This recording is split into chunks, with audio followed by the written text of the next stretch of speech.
With the incessantly rising cost of gasoline, there's been a lot of talk of late of people cutting short or eliminating altogether their spring vacations. So if you feel like you're one of those who might be housebound this spring, we have an alternative for you. Just a half-hour's drive south of Louisville is a museum. That's right, a museum, and it's dedicated to nature.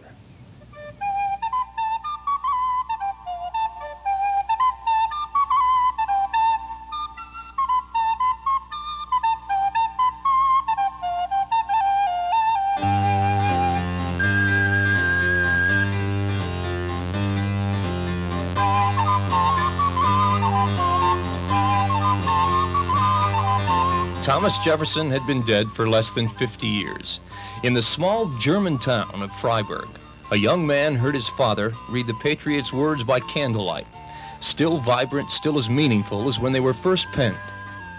We hold these truths to be self-evident, that all men are created equal, that they are endowed with certain unalienable rights, that among them are life, liberty, and the pursuit of happiness.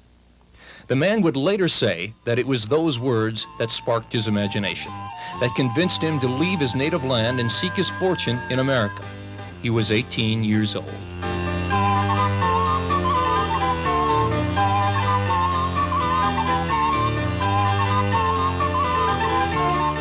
Later, he would look back and know that he had made the right decision. For when this portrait was made in the 7th decade of his life, Isaac Wolfe Bernheim had become a successful businessman, philanthropist, and distinguished citizen of Kentucky. He had done it all by making bourbon, and making good bourbon, Kentucky's own I.W. Harper.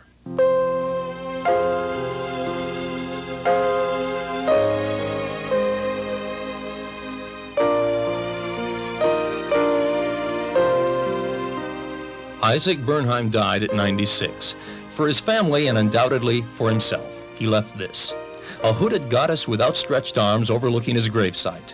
And this is what he left the people of Kentucky: 10,000 acres of woodlands dedicated to the preservation and enjoyment of our natural environment.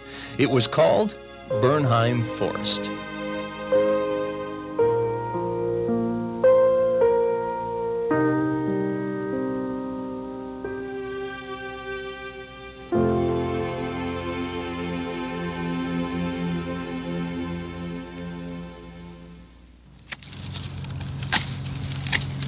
Buddy Hubbock is horticulturist at Bernheim Forest. For the past 18 years, he has watched the seasons come and go, and the park's arboretum grow to 250 acres and over 1,600 varieties of trees and plants. Well, my job is taking care of the arboretum and any other planted areas that we have through the forest,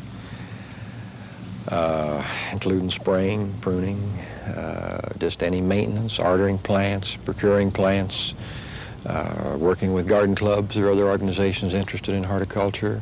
Personally, I think this is one of the best places in the world to work. I've worked other places. I worked other nurseries with horticulture in other areas, and this particular place I think is one of the best ones, best in the country. We're still trying to build it up. We're still planting quite a bit out here. I just like to watch plants grow. It would appear that watching plants grow would be a quiet sort of occupation, but not always so. Occasionally, Buddy helps out Alice Coombs, a naturalist at the Nature Center. And this is Oni, the great horned owl. Oni and his brother were both orphans and less than a week old when they were given to Alice. Their introduction to the Nature Center was a bit traumatic.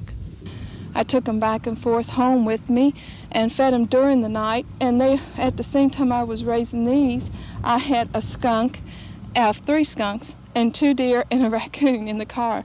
And we had an episode happen with these birds in the car.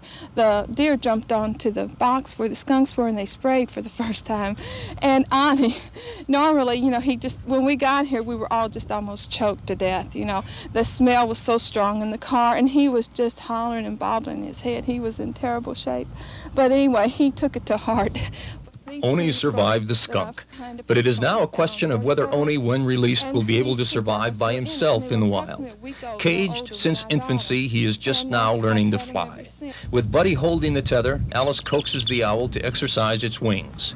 The flight is short but successful. Oni now has a taste of the freedom and the dangers of his environment. Two creatures of God, tentatively communicating, attempting in their own way to restore the natural order of things.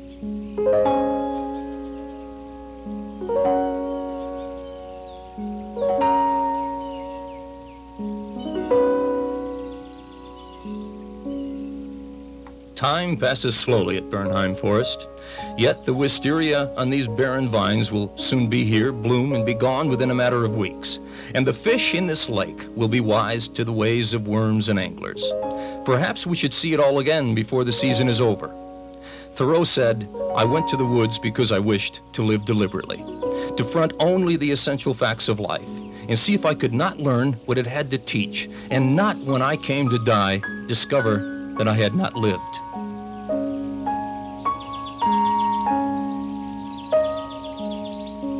And the stone goddess stands on the hillside, watching, watching, watching.